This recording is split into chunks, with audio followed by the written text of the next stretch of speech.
আচ্ছা, এরা প্রত্যেকেই ক্লাসেস করে এবং এদের সঙ্গে গোটা বাংলার ছেলেমেয়েরাও ক্লাসেস করে, যাদের অনেকের মেসেজ আমি রিপ্লাই করতে পারিনি। সেই মেসেজের সংখ্যা প্রায় ১,৫০০। আমি সবার আগে তাদের কাছে ক্ষমা চেয়ে নিই, এই কারণেই এদের সঙ্গে তারাও ক্লাস করেছে। কেউ 40 পেয়েছো, কেউ 38 পেয়েছো, 36 পেয়েছো, 28ও পেয়েছো, 30ও পেয়েছো, 32ও পেয়েছো, কেউ আবার 17ও পেয়েছো। তো নাম্বারে কিন্তু বিভিন্ন ভ্যারাইটিজ আছে। এবার বলি, पिक्चर अभी बाकी है मेरे दोस्त, अभी तो खेल शुरू हुआ है। फोर्थ सेम बाकी আছে, যেখানে ডেসক্রিপটিভ ইংলিশের পরীক্ষা হবে।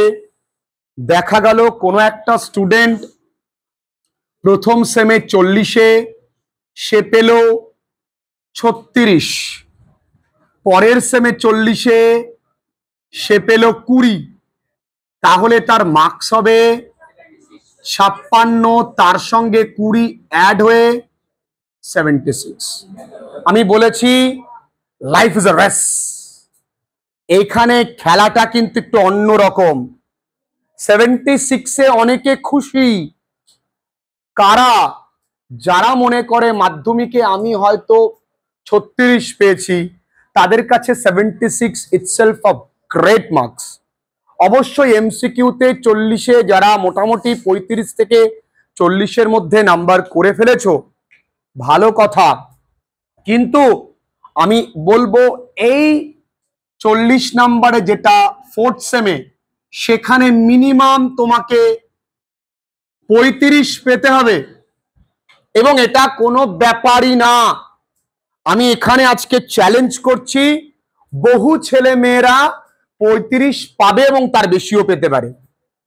এই 35 যদি তুমি পাও, তবে তোমার 36, আমি আর 34 ধরলাম, তাহলে একটা রাউন্ড ফিগার আসবে। 70, 20 হলো কত? 90। দেখো, এমন একটা সময় ছিল যেখানে আমার বহু স্টুডেন্টরা 95+ পেত, কিন্তু এবার কিন্তু হতে পারে 90+ সংখ্যা অনেক, 80+ সংখ্যা অনেক, 95+ কিন্তু কমতে পারে। তার মানে যে ছেলেটা বা যে মেয়েটা এখানে 40-এ 40 পেয়েছে বা 40-এ 38 পেয়েছে, এখানেও 38 পেয়েছে, তাহলে কত হয়? তাহলে সে কত পাবে? তবেই সে 96 পেতে পারে। তার মানে তুমি বুঝতে পারছো, এই পরের পরীক্ষাটাও ভীষণ গুরুত্বপূর্ণ। এবং যারা আগামী দিনে যে কোনো সরকারি চাকরি পেতে চাইছো, তাদের জন্য 40-এ 30-এর মধ্যে নাম্বার তো খুব ভালো কথা, কিন্তু এই পরীক্ষায় 30 পেতেই হবে। এবং আমি বলবো টার্গেটটা তুমি 40-ই রাখো, কোনো ব্যাপার না। তোমাদের broad question itself broad question নয়, সেটা আসলে অনেকগুলো এসএকিউর সমাহার। তাই একটু ভাবনা চিন্তা করে যদি আমি বলি, তোমাকে কিন্তু গ্রামারে 5 আউট অফ 5 পেতেই হবে।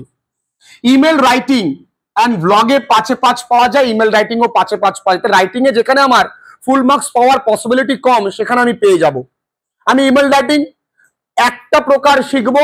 আমার তো বাপু আর মানে এরকম বোর্ডে লেখা আছে, দেখে দেখে বলে দিলাম, আমি লেখা শেখাবো, তুমি এখানে লিখবে আমার চোখের সামনে, কোনো ব্যাপার নয়।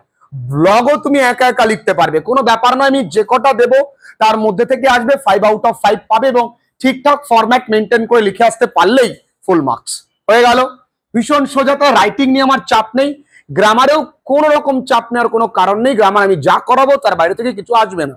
তোমার কাজ সপ্তাহে 2টো ক্লাসেস মন দিয়ে করা, ডাউটস থাকলে আমায় জিজ্ঞাসা করে নেওয়া। আর যারা আমার সামনে বসে ক্লাস করছো, ডাউট থাকলে পড়ার শেষে আমায় জিজ্ঞাসা করবে। তাছাড়াও আমি পড়ার মধ্যেই তোমাদেরকে জিজ্ঞাসা করি, কোনো প্রবলেম থাকলে আমায় বলবে উইদাউট এনি হেজিটেশন। এবার চলে আসি এসএকিউ। এসএকিউ তোমাদেরকে একা একা লেখা শেখানো চলছে, এবং আমি শেষ দিন পর্যন্ত তোমাদেরকে শেখাবো, দেখবে তুমি একা একা এসএকিউ লেখা পারো। তাছাড়াও আমি যে কটা এসএকিউ লেখাবো এর বাইরে আসবে না, হয়তো একটু একটু ঘুরিয়ে আসতে পারে। সেখানেও আমরা গল্প থেকে 2টো এসএকিউ, কবিতা থেকে 2টো এসএকিউ, অর্থাৎ 4 4 8টা নাম্বার। আমি এখানে 8টা নাম্বার ইজিলি পেতে পারি। যদি নাম্বার কমে, তাহলে হয়তো ব্রড কোশ্চেনে এক এক করে কমতে পারে। তাহলে ওইখানে 6, এখানে 6 আর এখানে 5, তাহলে 6 6 12 আর 5 17। তাহলে ওই 17 খুব বেশি হলে আমার হয়তো 15 হতে পারে, 14 হতে পারে, আমার এর বেশি নাম্বার কিন্তু কমবে না। টোটাল করে দেখো তুমি 36 থেকে 38 এর মধ্যে তোমার নাম্বার কিন্তু রয়ে যাচ্ছে। তো নাম্বার কাটার কোনো জায়গা কিন্তু নেই। বেসিক জিনিসগুলো একটু ভালো করে পড়তে হবে, আর পড়া কিন্তু মিস করলে চলবে না। ক্লাসেস যেন ব্যাকলগ করে না থাকে, যেন এমন না হয় বছরে দুবার কিন্তু তোমাদের এবার আত্মীয়দের তোমাদের কথা মনে পড়বে। দুবার ছেলে মেয়েদের দুবার অগ্নি পরীক্ষা, এক তোমাদের থার্ড সেমে, ওনারা কিন্তু বোঝে না, ওরা বোঝে এইচএস রেজাল্ট, ওরা বোঝে না যে এখনো খেলা বাকি। ওরা কিন্তু মাইকে গান ছেড়ে দিচ্ছে খেলা হবে, কিন্তু খেলা এখনো বাকি, সত্যি হবে। ওরা ফোন করলো কি দিদি ছেলে কত পেলো। যারা ভালো রেজাল্ট করেছে, যাদের বাবা মা মিষ্টি খাওয়াচ্ছেন, খাওয়াতে লাগুক, তবে সাবধানে যে পরের সেমে গিয়ে ফেল করে গেল, যদিও তারা করবে না। আবার এই সেমে কিন্তু অনেক আনএক্সপেক্টেড জিনিস ঘটেছে, যারা 40-এ পাওয়ার যোগ্য তারা হয়তো পায়নি। এই সেমে একটা ভয়ানক জিনিস হয়েছে কি, সামনের জন 40 পেলে পেছনের জন কিন্তু 36 পেয়েছে। কারণ তারটা দেখে কোশ্চেন সেট যদি একবার মিলে যায় তাহলে ব্যাস জিঙ্গালালা হো হো। কিন্তু পরের সেমে কি করবা, পরের সেমে সেই শাহজাহান ভাঙিয়া পড়েছিল, সে দেখে দেখে লিখতে গিয়ে তুমি লিখবা শাহজাহান পড়েছিল। বুঝতে পেরেছো? তাই সাবধান, পরের সেমে ওই বান্ধবীর গুতিয়ে গাতিয়ে বন্ধুর লেখা যাবে না বাবা। তাই পরের সেমে একটু সাবধানে, পরের সেমে আর টোকাটুকি সম্ভব নয়, পরের সেমে আর শুনে সম্ভব নয়, পরের সেমে তোমাকে একা একা লিখতে হবে। আর তুমি এখনো ভাবছো পরের সেম শুরু করতে হবে এবার, তা নয়, শুরুটা করে ফেলো। থার্ড সেমিস্টারে যা হয়েছে হয়েছে, তোমাদের কিন্তু এই সেমটাতে গুরুত্ব দিতে হবে। 90% মার্কস তোলা কোনো ব্যাপার নয়। এই সেমিস্টারে একটা ভালো দিক যে তুমি যদি 35 পেয়ে যাও, ওখানে 30, তাহলে কত হলো 65, 85 চোখ বন্ধ করে। এবং ইংরেজিতে লেটার মার্কস মানে বিশাল ব্যাপার, সারা জীবন তুমি গর্ব করে বলতে পারবে আমি 2026 এইচএসে ইংরেজিতে লেটার পেয়েছিলাম, ইংরেজিতে লেটার পেয়েছিলাম।